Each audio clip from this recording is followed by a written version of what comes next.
Good morning, Roadrunners. Welcome to 13 Days of Halloween at McGee Middle School. If you'll notice, it's pretty dark and there is some haunting music playing in the back. Ha ha ha. Kidding. Okay, we're setting the ambiance, all right? So today is day 13. We're going to be counting it down until Halloween. Will we still be having our Wednesday and Friday videos? Yes.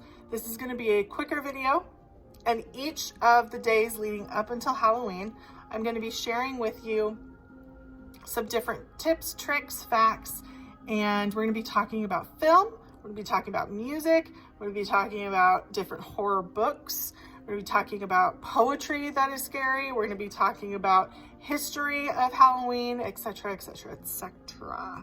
Today, we're going to start with one of my favorite Halloween films, one of my favorite Halloween stories, legends, however you want to go about it. The monster that we're going to be talking about first is Dracula. Now, Dracula is usually in your mind like this, correct? The widow's peak, which is that point at his hair, okay? Pointy ears, fangs, big eyebrows, and he sucks blood, and the only way to kill him is to put him in sunlight or put a stake in his heart or have some sort of silver and garlic, right? This is what we know.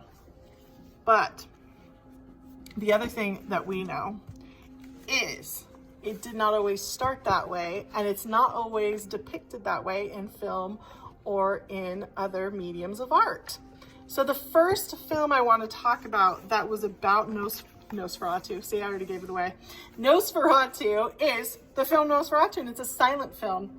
And you're only going to see a silhouette. I'm going to be putting up an Instagram post that actually shows you what this monster looks like from the 1927 film. Look at that, I remembered it. 1927 film. This is Nosferatu right here.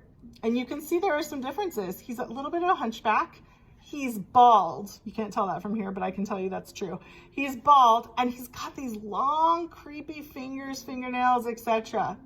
So this was a silent film, meaning there was no spoken dialogue. It was all set to music. Now, what's interesting about this film and this depiction was Bram Stoker's Dracula is the most popular story of Dracula. That was written at the end of the 1800s. And this, obviously this film was made quite some time later in the 1920s. And the wife of Bram Stoker received a poster that was advertising this film, and it said freely adapted from her husband's book, and they were not made aware.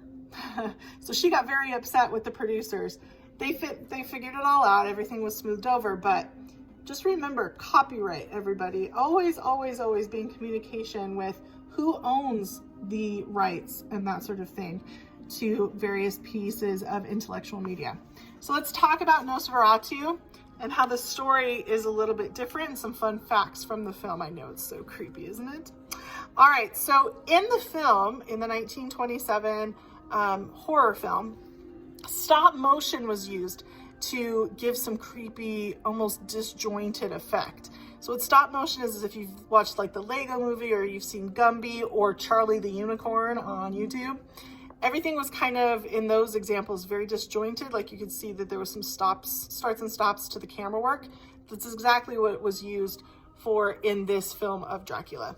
And it just kind of gave that jarring kind of, you know, kind of like you're stopping and starting kind of deal.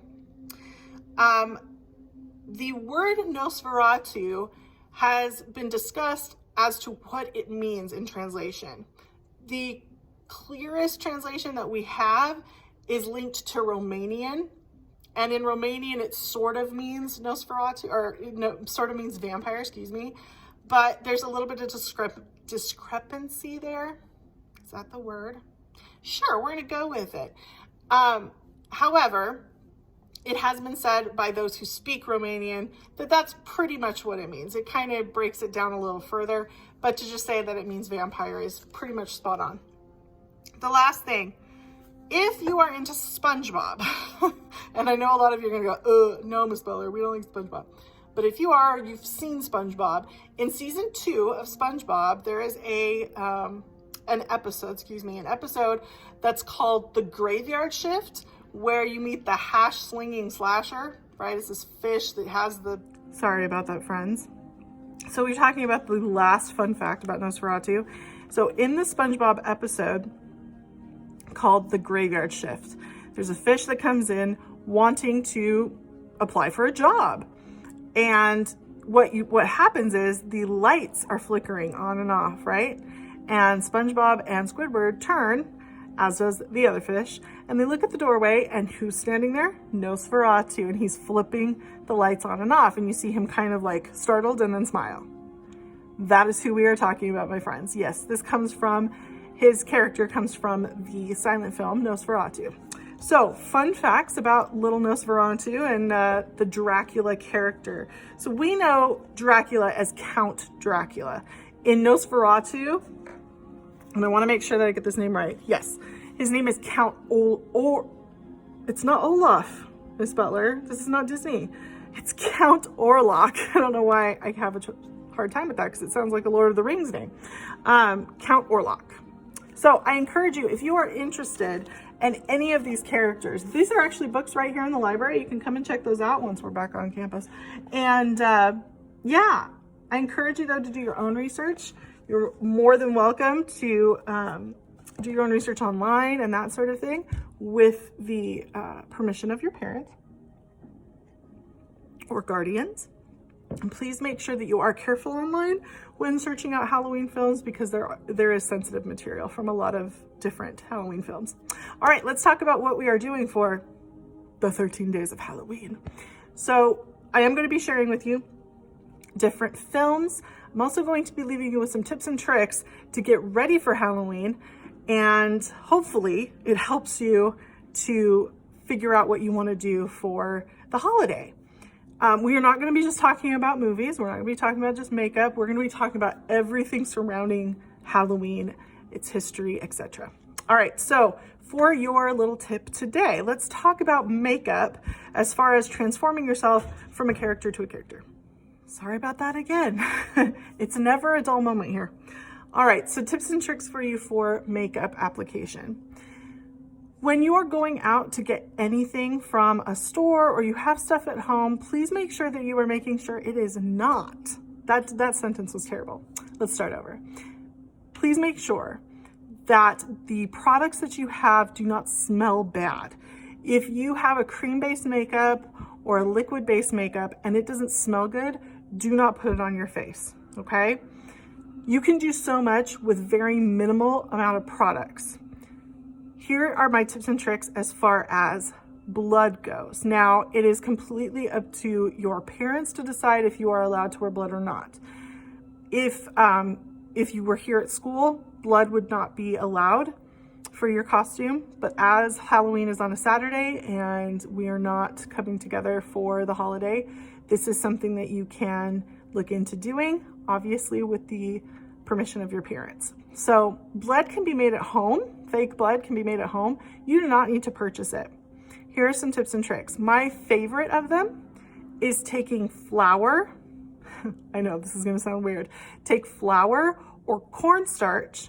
You're going to make a little bit of a paste. You can also do this with baking soda, but I like the effects of cornstarch and flour the best.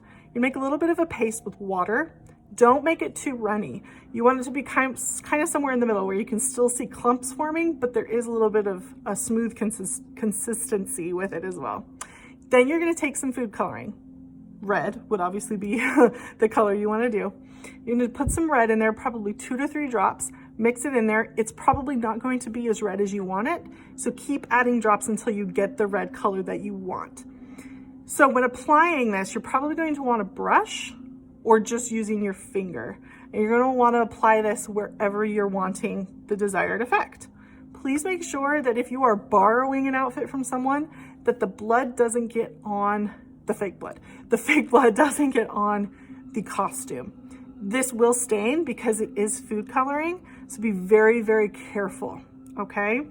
All right, the other tip that I have for anything regarding like a spooky monster, that sort of thing, using just an eyeliner and even just a white type of makeup, you can do so many things. You can make yourself very pale with that white makeup, and then using the eyeliner, you can draw on all sorts of things like scars or bats, or make yourself into a pumpkin. You can do all sorts of things, and I highly recommend just going onto YouTube and searching makeup, simple makeup application for Halloween, and you can find so many different resources there.